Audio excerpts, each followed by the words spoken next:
जब भी हम मीन राशि की बात करते हैं तो सब लोग सबसे पहले यही कहते हैं कि पाइसियंस बहुत ड्रीमी होते हैं। हाँ, होते हैं। वो ये कहते हैं कि पाइसियंस कभी भी किसी चीज़ को कंसिस्टेंटली नहीं करते, यानी इनकंसिस्टेंट होते हैं। क्या होते हैं? डेफिनेटली होते हैं। कंसिस्टेंसी और पाइसियस का यूजुअली आपस में कोई लेना देना होता नहीं है। थोड़ी बड़ी उम्र में जाके ही या अच्छे प्लैनेट्स का सपोर्ट मिलने पर ही पाइसियंस कंसिस्टेंट हो पाते हैं, otherwise they are by nature inconsistent only. लेकिन फिर एक और बात पाइसियंस के बारे में बोली जाती है दैट दे आर अनरियलिस्टिक, कि उनकी जो एक्सपेक्टेशंस है वो अनरियलिस्टिक हैं। ऐसा होता है क्या really? Are they unrealistic kind of people? Let's figure it out today. नमस्ते, भाग्यश्री होलिस्टिक एस्ट्रोलॉजी में आप लोगों का एक बार फिर से स्वागत है। यहाँ पर हम बात करते हैं पॉजिटिव, इंस्पायरिंग और होलिस्टिक एस्ट्रोलॉजी की, यानी कि एक ऐसा ज्योतिष जो कि आपके पॉजिटिव पॉइंट्स को मैक्सिमाइज कर सकता है और आपके नेगेटिव पॉइंट्स को मिनिमाइज करने में आप लोगों की मदद भी कर सकता है। आज के वीडियो में हम ये जानने वाले हैं कि क्या पाइसिस यानी मीन राशि के लोग अनरियलिस्टिक होते हैं क्या? सच्चाई के धरातल से उनका कोई लेना देना नहीं होता है। Is this true? Will figure it out. लेकिन उससे पहले अगर आपको ये वीडियो, ये चैनल अच्छा लगता है तो सब्सक्राइब कीजिए, अपने दोस्तों के साथ शेयर ज़रूर कीजिए। आप लोग अगर चाहते हैं कि सारे वीडियोस दूसरों से पहले देख सकें तो फिर आप चैनल के मेंबर भी बन सकते हैं। ऐसा करने के लिए जॉइन बटन पर क्लिक कीजिए। इसके साथ साथ ही अगर आप चाहते हैं कि मैं आपकी कुंडली आपके साथ बैठकर पढूं, या फिर आप ज्योतिष सीखना चाहते हैं या मेरे कोर्सेज एंड कोचिंग प्रोग्राम्स का हिस्सा बनना चाहते हैं, तो फिर आप मेरी वेबसाइट भाग्यश्री.org पर भी जा सकते हैं।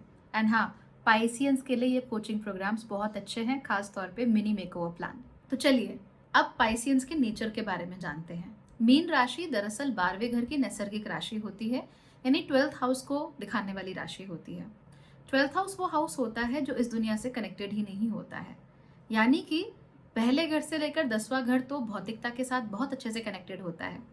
जो 11वां घर होता है वो कहीं संधि क्षेत्र होता है बीच में, लेकिन जो 12वां घर है वो absolutely out of this world है। ओके, सो आप हो ही नहीं उस दुनिया के, दैट्स ट्रू।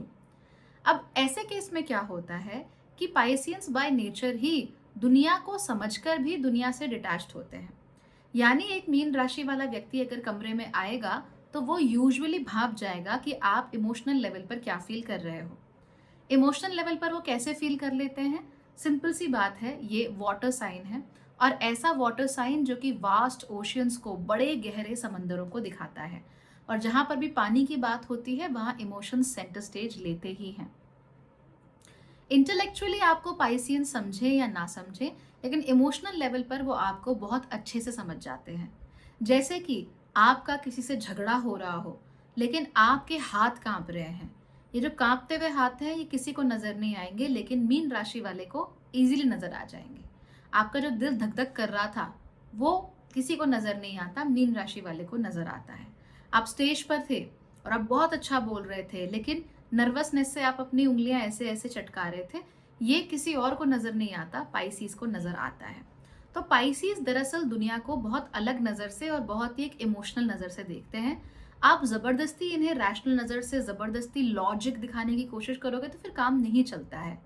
यूजुअली जो भी पाइसिस के आसपास के लोग होते हैं उन्हें बहुत अच्छा लगता है, because Pisceans they really take care of people. वो सबको समझते हैं, सबको जानते हैं और दे अंडरस्टैंड पीपल। बट लोग परेशान मीन राशि के साथ इसलिए होते हैं क्योंकि वो कहते हैं कि मीन राशि वाले लॉजिक ही नहीं समझते, बात ही नहीं समझते, इन्हें हार्डकोर फैक्ट समझ में नहीं आते। नहीं आएंगे ना, they are not that kind of people. जबरदस्ती क्यों कर रहे हो? इनको जो भी समझ में आता है वो इमोशनल लेवल पर ही समझ में आता है। ये जब आपको समझते हैं तो बहुत ही डीप इमोशनल लेवल पर समझते हैं। तो आप ये मत पूछिए कि आपको ये कैसे पता लगा, इन्हें खुद नहीं पता कैसे पता लगा क्योंकि ये दूसरों के इमोशन के टच में तो बहुत अच्छे से आते हैं, लेकिन अपने खुद के इमोशंस के टच में अक्सर इतने नहीं होते हैं। पाइसियंस की आदत होती है, मीन राशि का जो भी व्यक्ति हो, लड़का हो चाहे लड़की हो, कोई चीज़ उन्होंने हर्ट की, अगर कोई चीज़ से उन्हें अगर दुख हुआ तो वो उठा के ना उसे कारपेट के नीचे डाल देते हैं। अगर वैसे ही किसी चीज़ ने उनको बहुत खुशी दी तो उसको भी उठा के वो दिल में कहीं दबा के रख लेते हैं। तो ये दोनों ही चीज़ें ना अंदर ही अंदर होती है, इनको भी नहीं पता क्यों हो रही है, इनके पास कोई लॉजिक नहीं है, कोई एक्सप्लेनेशन नहीं है, बस हो रही है ये पता है इनको। ये वहां क्यों नहीं गए पता नहीं, मन नहीं था। क्यों मन नहीं था? इंट्यूशन ने बोला, फीलिंग आई अंदर से। क्यों आई फीलिंग? पता नहीं। क्या उस व्यक्ति ने कुछ बिगाड़ा है? पता नहीं, बस मेरा मन नहीं था, I didn't want to go there. तो पाइसियंस का नेचर ही ऐसा होता है कि ये जीते ही इंट्यूटिव और इमोशनल लेवल पर है। अब क्योंकि ये इंट्यूटिव और इमोशनल लेवल पर जीते हैं, इसीलिए सामान्य रूप से जब ये लोगों के साथ होते हैं, तब ना ये दूसरों को एक्सप्लेन कर पाते हैं कि इनका पॉइंट ऑफ व्यू क्या है, ना ही दूसरे अपना पॉइंट ऑफ व्यू उनको एक्सप्लेन कर सकते हैं। एंड क्योंकि 12वें घर की नेचुरल राशि है, तो काफ़ी डिटैच्ड सी राशि है। इस वजह से होता ये है कि जो लोग को ये प्यार करते हैं, बिकॉज प्यार इज़ एन इमोशन, जिनसे ये प्यार करते हैं, उनसे डीपली बॉन्डेड होते हैं, उनकी तो ये एक-एक बात समझ जाएँगे। लेकिन बाकी लोगों की बातें ना इनको समझ में आती है, ना वो लोग अपनी बातें इनको समझा सकते हैं। So it becomes very difficult to handle these people. और ऐसे में कैप्रिकॉर्न, वर्गो, एरीज, स्कॉर्पियोज, ये साइन ऐसे होते हैं जो कहते हैं कि यार ये पाइसिस इज वेरी अनरियलिस्टिक, इसके तो सपने ही कुछ और हैं, इसका दिमाग ही कहीं और चल रहा है, तो कुछ और ही सोच रहा है। अपने लेवल पे, इमोशनल लेवल पे पाइसिस बिल्कुल ठीक होता है। किसी ने आपको सामने से आकर हेलो तुम्हारी ड्रेस बड़ी अच्छी लग रही है ये बोला, तो दूसरे वाले अगर समझ भी जाएंगे तो हो सकता है कि एक दो साइन समझे कि वाह भाई ड्रेस को कॉम्प्लीमेंट कर रही है तो मुझे भी कॉम्प्लीमेंट कर रही होगी। एक दो साइन वाले बोलते हैं कि छोड़ो हमें क्या, प्लेजेंट्रीज है ना, हाउ आर यू, हेलो तो बोलना ही होता है, उसने भी बोल दिया मैंने भी बोल दिया, चलो आगे, प्रैक्टिकल जो होते हैं। लेकिन पाइसियन को समझ में आ जाता है, मीन राशि की लड़की समझ जाती है कि कॉम्प्लीमेंट ड्रेस को दिया गया है, मुझे नहीं दिया गया क्योंकि मैं कैसी लग रही हूँ उस ड्रेस में। सो वहां पर मीन राशि के दिमाग में ना एक डेटा फीड हो जाता है कि this person is is lying, या ये व्यक्ति प्रिटेंशियस है या जेलस है। वो डेटा उनके दिमाग में फीड हो गया। कब कहाँ क्यों फीड हुआ, किस कारण से फीड हुआ, पता नहीं, बिकॉज एक बड़ा वास्ट ओशियन है पाइसिस राशि, और उसको एक्सप्लोर करना इज वेरी डिफिकल्ट। ये खुद ही नहीं कर पाते, दूसरे क्या करेंगे। लेकिन डेटा पूरा फीडेड है कि ये व्यक्ति जलनखोर है और उसको जलन होती है। प्लस जेन्युइनली स्पीकिंग, ये तो चलो प्रैक्टिकल बातें हो गई, लेकिन पाइसिस राशि वालों की, मीन राशि वालों की आदत होती है, ये सपनों में जीते हैं, इनका एक इमेजिनरी वर्ल्ड होता है, वहां पर ये बार बार भागते ज़रूर हैं, उसकी तरफ बार बार अट्रैक्शन इनका होता है। ये बार बार ये रियलिस्टिक जो दुनिया है उससे भागकर ये अपनी इमेजिनरी दुनिया में जाना चाहते हैं, ये सच है। ओके, आप इसे बहुत लंबे समय तक इग्नोर नहीं कर सकते। पाइसियंस को ये दुनिया और उसकी हार्श रियलिटीज़ बिल्कुल अच्छी नहीं लगती हैं। ऐसे में जब ये भाग भाग के अपनी इमेजिनरी दुनिया में जाते हैं, तो ये क्या करते हैं, अपनी इमेजिनरी दुनिया के चश्मे से ही फिर ये दुनिया को देखना शुरू कर देते हैं। फिर ये हर किसी को अच्छा ही समझने लगते हैं, फिर ये हर सिचुएशन में फेरी टेल ही समझने लगते हैं, फिर हर कोई जो इनसे हंस के बात करता है उन्हें वो प्यार ही लगने लगता है। ऐसा होता है बहुत पाइसिस राशि वालों के साथ, इसीलिए वो इतने दुख भी खाते हैं जिंदगी में, बहुत हर्ट्स होती हैं, बहुत इश्यूज होते हैं, because they are thinking that okay my imaginary world, वहाँ पे सिंड्रेला है, मैं हूँ, बड़े बड़े बाग बगीचे हैं, फूल हैं, फूलों पे तितलियां मंडरा रही हैं, मैं भी खुश, वो भी खुश, एवरीबडी इज फाइन। और दुनिया के हार्श रियलिटीज को देखने के बजाय वो अपने उस चश्मे को दुनिया पर लगाते हैं, रोज कलर्ड लेंसेज से दुनिया को देखते हैं। और ऐसे लोगों को हु आर नाइव, जो दुनिया को एक इनोसेंट नजरिए से देखते हैं, उनको बाकी सारे लोग फिर क्या करते हैं, ऐसे लोग ही ऐसे अट्रैक्ट करते हैं who are like let me show you the harsh realities, let me show you, because आप में वो मिसिंग है।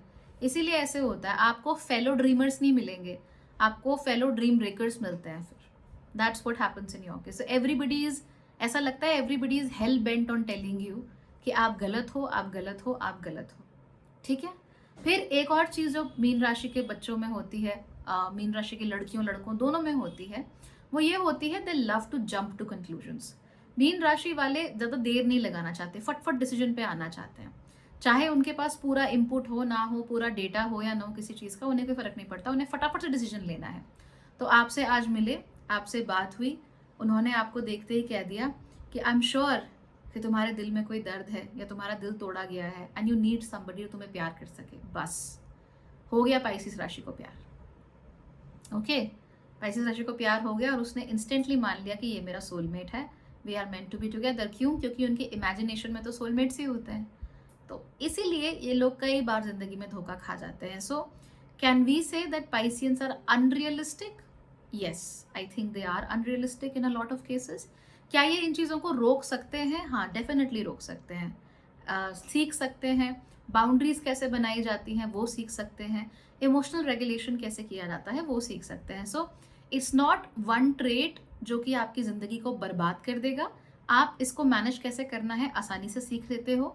अनफॉर्चुनेटली ज़्यादातर पाइसिस नहीं सीखते, अनफॉर्चुनेटली ज़्यादातर पाइसिस को पता ही नहीं होता था this is a problem, and उसकी वजह से फिर लाइफ में कई सारे फिर उल्टे डिसीजंस ले लेते हैं, जिसकी वजह से इनके साथ तो नुकसान होता ही है, वो तो वो झेल लेंगे, but they are very emotional people. तो इसलिए ये जो गलतियाँ करते हैं उसकी वजह से उनके इमोशनल बॉन्ड्स खराब होते हैं, रिश्ते खराब होते हैं, वो फिर पाइसियन से बर्दाश्त नहीं होता, फिर या तो वो बिल्कुल ही डिप्रेस हो जाएंगे या एकदम टॉक्सिक हो जाते हैं। Okay, so can you try to see the world as it is. दुनिया जैसी है उसको वैसे देखो, आप देखना कैसे चाहते हो वो मत देखो। ऐसा करोगे you will be a much happier person, and despite being a Pisces you will be able to enjoy अपना इमेजिनरी वर्ल्ड भी एंजॉय करो, जो रियल लाइफ है वो भी एंजॉय करो और खुश रहो। Okay, thank you for watching.